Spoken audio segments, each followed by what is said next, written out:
Hello, everybody, and welcome to another live watch along. Basically, it is not really a live watch along because I was hoping that I was going to do a watch along for you guys. Basically, we'll just talk about the game and stuff.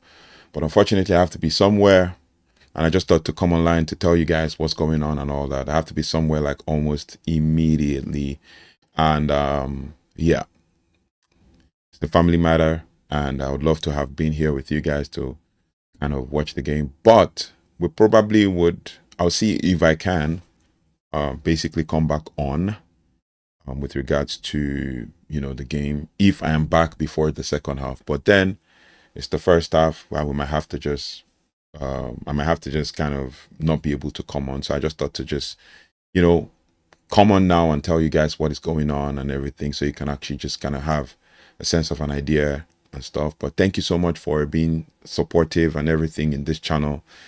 This is kind of one of the very few games that I might not be kind of live, to watch the game with you guys. But I'll be watching the game in the back end, and you will get your usual. You get the match reviews, and you also get the takeaways. But then we might not be able to do the watch along. But if I'm back before the second half, then we'll run it again. But apart from that, yeah. So far, the starting lineup is pretty much same as you can see on the screen here. It's not the same as we predicted because obviously Cunha's injury became a situation where we couldn't handle it and stuff. So we started with Lomans in net, Lenioro, Matthias de Ligt, and Luke Shaw at the centre back. At the three centre backs we have Luke Shaw left centre back, Matthias de Ligt centre back, and Lenioro we have as our right centre back. And then in the midfield, we go with Bruno Fernandes and Casemiro in our midfield general, which we will talk about. Those ones were definitely going to get the starts.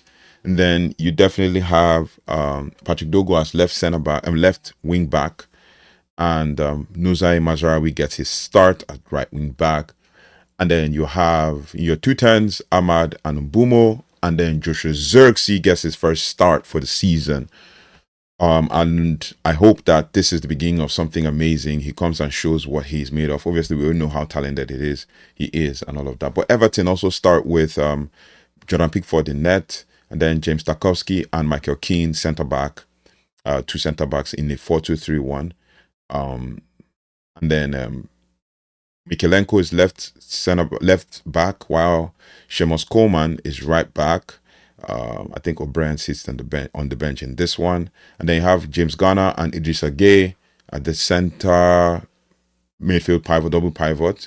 And then you have Keenan Dewsbury Hall as their number 10, Jack Grealish, who is one of the dangerous players, as left attacking mid. And then you also have Iliman Ndiaye as right attacking mid or right winger.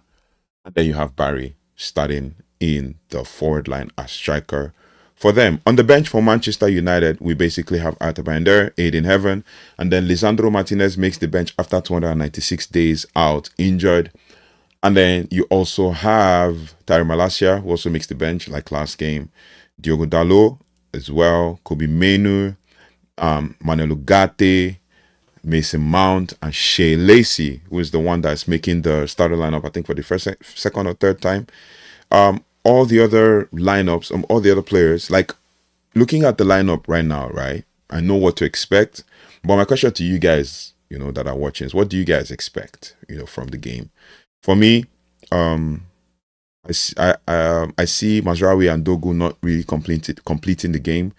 And then obviously we could have a chance where Lisandro Martinez comes back into the game while Luke Shaw goes to left wing back. Or we have, while Luke Shaw goes to left wing back and Dogu drops to the bench. Or we have Diogo Dalot come on as right wing back or left wing back, and then Ahmad drops at right wing back and Mason Mount or Menu come on. Obviously Manuel Ugarte as well, but there's a chance that Casemiro played the longest. Casemiro might play longer in this game just to kind of secure the win when we are winning.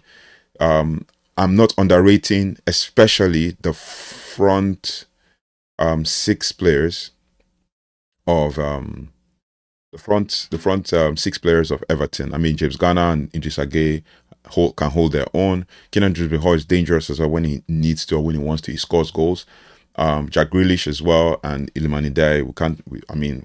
We know we can talk about them like they're pretty much, really interesting players. But just to give you some stats before we head out and before the game starts, because I have to leave in the next like 10 minutes.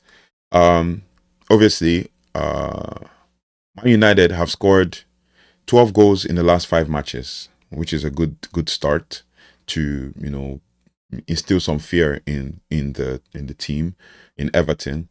And then we have Manchester United haven't lost to Everton in the last 8 meetings, 6 wins and 2 draws. As you can see on the screen, Manchester United haven't lost to Everton in the last 8 games.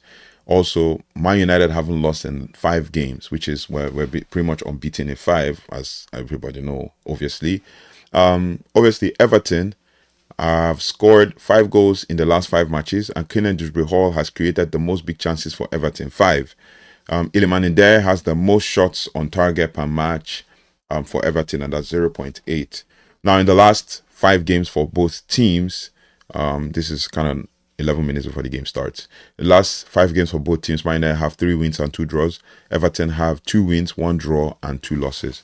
And they pretty much are very bad at home. In the last 5 games, they've drawn to Sunderland away, lost to Spurs, lost to City, right? And they're also very bad at Old Trafford because we have a good record against Everton. So hopefully we should be able to see this one out, like ensure that we win the game, because it's very important, and we need that to climb up the table. Because if you look at the table right now, Man United are sitting 10th on 18 points, 5 games, 5 wins, 3 draws and 3 losses, 19 goals scored, 18 goals conceded. We need to at least score goals and keep a clean sheet in this one to be able to at least 3 or more goals should be able to lift us to 4th ahead of Aston Villa. And obviously, the same thing happens so we have to definitely beat Everton. We just don't have a choice. We have to beat Everton and all of that. So of all the unbeaten teams in the last 5 games, only Manchester United and Arsenal that are the only unbeaten team in the last 5 games. Let's look at Crystal Palace. Crystal Palace lost one of their last 5. Anyway, so it is what it is. These are the issues, right? So yeah, unfortunately, I might not be able to stay with you guys for the live. So I just thought to come up with something so you guys can have something, and then if I'm back before the second half starts, then we'll go live again. But if not, we might have to, just work with what we have. But yeah, I'll be here for the post match, right? Also, just to give you a bit of a context, Man United have played Everton, and in the total number of times we've played Everton of recent history, Man United have 19 wins, and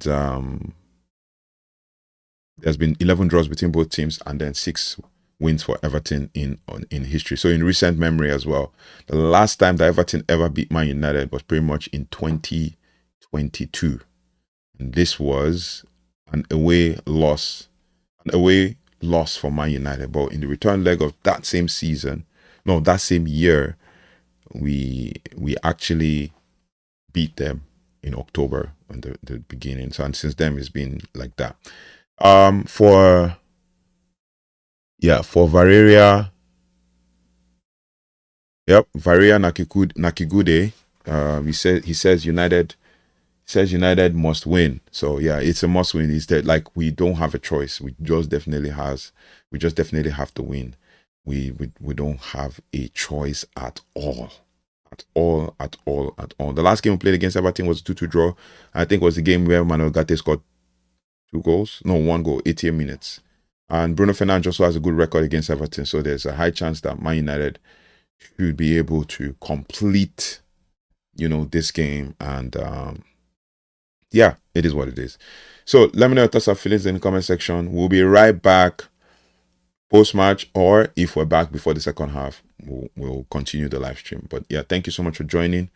If you haven't already, please do like, share, subscribe, and hit the notification bell so you don't have to miss anything as it relates to all things Manchester United. This is pretty much 8 minutes before the game starts. So yeah, we'll keep you updated as things pan out. But I just thought to come on live quickly, and then we can always, catch up eventually. So thank you so much for watching. Thank you so much for liking, sharing, and subscribing. I'll see you post-match, most definitely. And then if we are in second half, as I said, we'll definitely see. So see you on the next one. Take care. Goodbye. And God bless.